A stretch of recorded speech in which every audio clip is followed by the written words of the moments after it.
Hello there, and welcome to the show. And today I'm going to be talking about Mission Impossible: The Final Reckoning. This was the eighth and final film in the Mission Impossible franchise, released on May 23rd, 2025. It is the direct sequel to Mission Impossible: Dead Reckoning Part 1. This movie was retitled and rewritten, and that's how we ended up here. I am a big fan of the Mission Impossible movies. I wasn't a fan of the first one. I thought it was really boring, but the second one, third one, fourth one, fifth one, and sixth one, I loved all of those movies. Mission Impossible Rogue Nation and Mission Impossible Fallout, in my opinion, are two of the best action films released in recent memory. I was not a big fan of Dead Reckoning Part 1, however, I was still very excited for the Final Reckoning, and I went ahead and watched this film in theaters last night. Let's talk about it.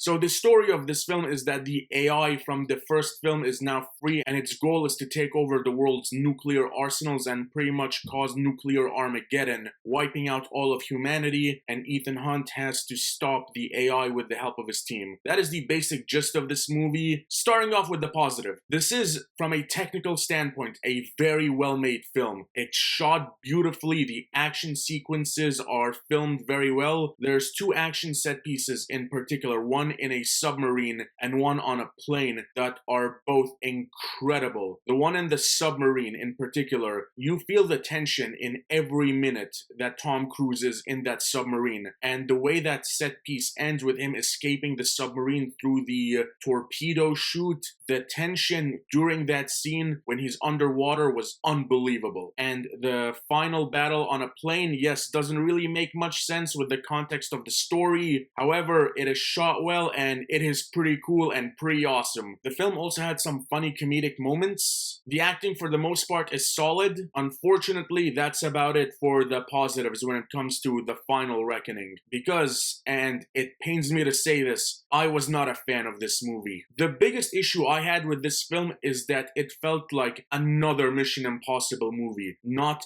the final Mission Impossible movie. This film didn't have that epic grand finale feeling. It just felt like business as usual. The film did attempt to make some callbacks to previous installments. Some of them were pretty cool. However, you're not convincing me that the rabbit's foot from Mission Impossible 3 was an AI program. Another major issue with this film is the runtime and the pacing. This film clocks in at 3 hours, and you do feel that 3-hour runtime. While there are action films that are pretty long, they still hold your interest for that length of time, such as John Wick Chapter 4. This film, during certain parts, I was bored. This film, the pacing was too slow. Also, this film has some weird editing. There's scenes where they cut to possible futures. There's too many scenes where it's nothing but exposition being explained. This probably happened when the script was rewritten, but this film attempts to juggle too many ideas. There are too many plot devices in this film that it ends up being too convoluted and too confusing. Another issue I have is the team. To me, the best lineup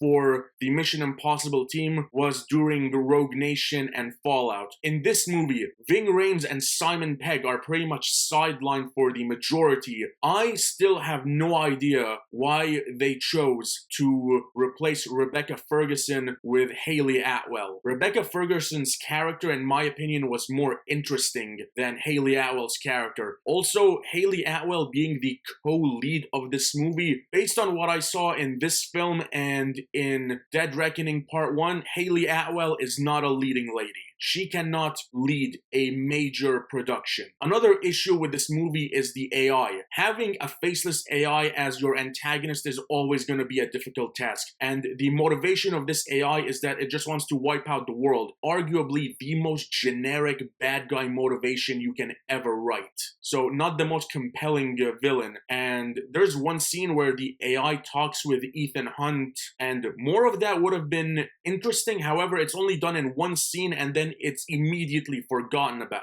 A great example of how you write an AI as an antagonist is Xana from Code Lyoko. The way Xana was written in Code Lyoko and how Code Lyoko presented Xana as a threat was incredible. Mantis from Guardians of the Galaxy is in this film, but she doesn't really contribute much. There's this dude whose name I cannot remember. He is that forgettable. I'm a fan of the Mission Impossible movies. I wanted to love this movie, and I wanted to come on here and tell you that it's one of the best action films of the last 10 years. However, I can't do that. Mission Impossible: The Final Reckoning, it feels like another generic action film. A $300 million action film, but a generic action film nonetheless. This film doesn't really do anything to separate itself from the action films that we've seen in the past. Definitely one of the weaker Mission Impossible movies in my opinion. By the time this movie ended, knowing that this was the last Mission Impossible movie, I was disappointed when the credits started rolling. The Final Reckoning to me is a disappointing film. I wanted to love this movie, but I didn't. I walked out of the theater disappointed. There's solid action in here, but just not enough. I don't think it's a film that's worth watching in theaters, and that pains me to say. And that is all for today. Thank you so much for watching. Be sure to hit like and subscribe if you enjoyed this video. You can follow me on Instagram at Saeed_2000, and I will see you on the next video. Till then, take care.